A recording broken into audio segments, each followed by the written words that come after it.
Common medal, the Norm Smith medal, Brownlow medal is Jimmy Bartel. Matthew Lloyd. Thanks, Sam. Gather Round is the biggest week in Adelaide's football season, and to play on a Thursday night on the big stage against an informed Melbourne, there's no bigger challenge in the game than this on Thursday night, where all eyes will be on the Adelaide Crows. And Matthew Nicks, well, he was interviewed after the game at his media conference, and you could see the concern all over his face. Yeah, unfortunately, at the moment, we're not playing to a standard that we expect. You'll get a lot of players at the moment that are down on form. Too many for us to stand up when it counts. And look at the concerns for Adelaide. So they were a powerhouse in terms of their offence. They didn't defend as well as they'd like, but they were an offensive juggernaut last year, Jim. And look at where they are sitting in 2024. Yeah, it's speed on the ball, Lloydy, and you look at other numbers. They've been caught in their back line. They're still pretty good in the contest, but the opposition's ringing them up really well. So if they do win the footy, we've seen their midfielders get lots of numbers. They've been able to slow them down, because that's why these inside forward 50s, they still look good, but they're slow, long, deep entries where the opposition can swamp on them. They don't have the space to work in. So their leading goal kicker has 4 goals for the year. So they're just so out of form, considering points 4th, 17th on the ladder. And Jake Lever, Stephen May's back. Jake Lever's there, and you've got a role for somebody who isn't in the best form themselves. Yeah, big Darcy Fogarty, and I think all he needs to do is actually just stay close, because Lever's going to watch the footy, so he's actually going to take you to a really good place. And at worst, then you can bring the ball to the ground and bring in your forwards, but it'll actually get you involved in the contest. We know the big fella is good in a contest, he's good on a short lead, and here's what he needs to do.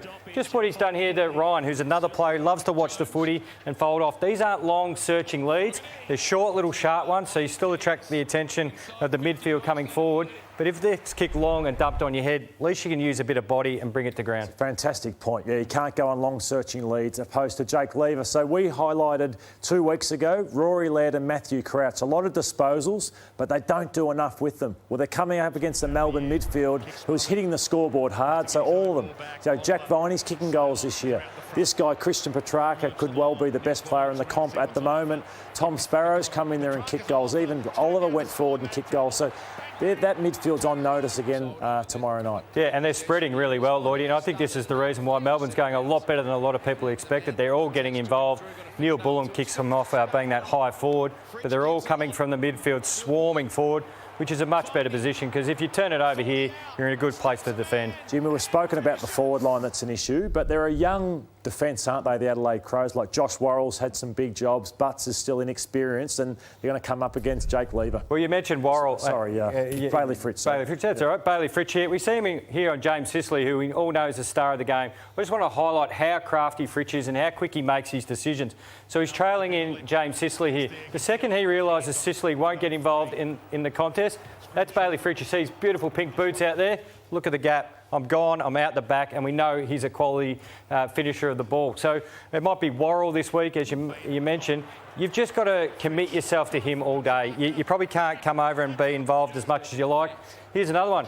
I might play a little bit in front. All of a sudden there's a knee on the back of your head straight away. What do? You play from behind. He hits up on the lead. So all you're asking is an Adelaide defence, a young defence, pressure on the footy. You need the slow, high kicks in. This is off script, but come in front of me. This is how defenders, the best defenders, use bumper bars. I can't get anywhere. If I'm playing on Bailey Fritz, I'm bumper barring him either side, not letting him run and carry. Be nasty against Bailey Push Fritz. him in. Thought it was Kane and Brownie fighting. I'm ready to go. I'm actually ready to play now. I'm ready to go. But they should be too strong. Got the Essendon edge back. Goodness. The Common medal, the Norm Smith medal, Brownlow medal is Jimmy Bartel. Matthew Lloyd. Port Adelaide and Essendon were involved in a thriller last year when Dan Houston kicked the winner after the siren, and they're both in reasonable form going to this one on Friday night football. And Jimmy, the Bombers have a lot of half-back flankers that are travelling pretty well at the moment. What a time to be alive if you're an Essendon small defender. Look at the numbers that you can absolutely rack up down there. This was against the Saints and across the season.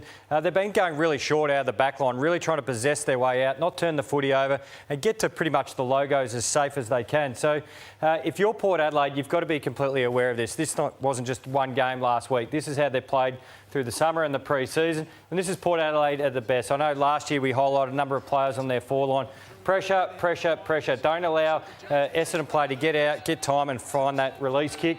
there's opportunities for you to keep coming forward and score off the back of it. The worst case, you want to force a long kick out of the Bombers' back line. And they need more marks out of this man, Charlie Dixon, and Todd Marshall. I think they're too inconsistent, so that'll help with the pressure at ground level for Port Adelaide as well.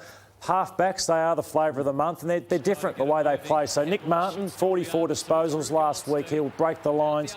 He'll try and cut you to pieces. He's been fantastic now for a period of time, coming from nowhere for the Bombers. And then you want to talk? Yeah, this sort of stuff is really damaging. I know just before we talked about the kick and mark, but as you said, if he's running through the lines, he's a fair bit of trouble. But Dan Houston, who you just mentioned, the match winner, he does it a little bit different. Yeah, he does. It's just his aerial skills, and he'll push forward and he'll kick goals. So if you're a half forward on him, you have to get in front of him and not allow him to run and carry and have shots for goals. So that's going to be a big feature and factor in who wins this game of football. Zach Merritt, he's always the key for the Bombers. He's having another wonderful year. Yeah, well, I think the matchup to watch all night is Zach Merritt. And I thought this game was magnificent a couple of weeks ago against a very good Swans midfield because push forward, hit the scoreboard, quality ball user, but he's tough around the contest. I reckon he's added a bit more of that edge with the captaincy. But Willem Drew, he often goes overlooked when you've got Butters and Rosie. So I reckon he's a great ball user as well and plays on the opposition's best. Look at this ball use to the forwards. They've got no chance. Even Lloydy's bumper bars can't get around that one. But this is the good thing that he does. He plays on the best, but he gets out and involved in attack and uses the ball really well. Can you see the Bombers winning this one? I think it'll be close, but I'm still going to go the Power. I think they'll make up for last week. Yeah, Port in a tight one for me as well. The other game we'll look at is the Western Bulldogs in Geelong. That should be an absolute beauty. And Cody Waitman, another forward who plays a key role for the Dogs. Yeah, I think the thing about, as we're looking here, a bit of the Essendon St Kilda highlights again. But this is Langford. I think in terms of this game of football, he's the most consistent forward on the ground. So you've got, obviously, the guys like Marshall and Dixon, but they've got to be as consistent as this guy. This is the other game we're going to look at. And Cody Waitman, who plays on him? Well, this is the intriguing thing. Because of the amount of tools on the Bulldogs forward line, is whether you want to free up this man here, Tom Stewart. If you free him up, well, everyone then has to roll up, and it allows probably an inexperienced player like Mullen, who's got the athletic traits to go with Waitman. But Waitman's such a smart player. He can get you in many different ways. Very good overhead, can fly for the footy, but is also very crafty. And big work rate. Starts here at the front and square. I think this is Hoff for the Eagles, if I'm correct there. Has a look, keeps moving. He watches this plays out. Norton gets back off the mark. Here's Cody down here in the pocket. Still moving, still moving. Hoff's just dropped off. In he comes, flies, mark out the front, top of the square. Again, here, you go do him, no one's on him front and square. Clever enough, one or two steps can get you at ground level. So it'll be interesting what matchup the Cats go with on Cody Waitman because of so many tools and the matchups. I apologise, Damo. I laughed at Damo at the start of the year when he said Geelong would make the grand final. I know there's a long way to go, but they are playing fantastic football. Well, you're conceding 3 weeks in. I'm conceding that they are far better than I thought they would be, and he might not be as silly as I thought he was. You ridiculed me, actually. I did ridicule Damo in another program. I can't believe he's backing away from it after 3 weeks. No, but they are organised, and I want to show how good Chris Scott is as a coach because they just confuse opposition teams. So just their setup. So they have you covered. They squeeze you into space, and then this happens. You panic. They just did not know what to do with the ball, and this is happening week after week after week. In the past, they were slow and methodical when they got it back. They cause the turnovers, and they go fast and score. So Frosty's got to be better than that generally. But this is what Geelong are forcing you to do with how well they defend behind the ball. And the best way to beat a set defence is speed on the game, and everyone has got to get involved. You can't just do your job, defend the footy. You've got to link up and you've got to run in numbers. This is the big fella, Tim English. We know he's got big running capacity, but look at the players around him. Everyone is charging forward here. Waitman, forwards charging forward, lengthening. You can't get set as a defence, and the worst case as a defensive group, you're running back towards goal. You can't set up and defend. You can't come over and help out.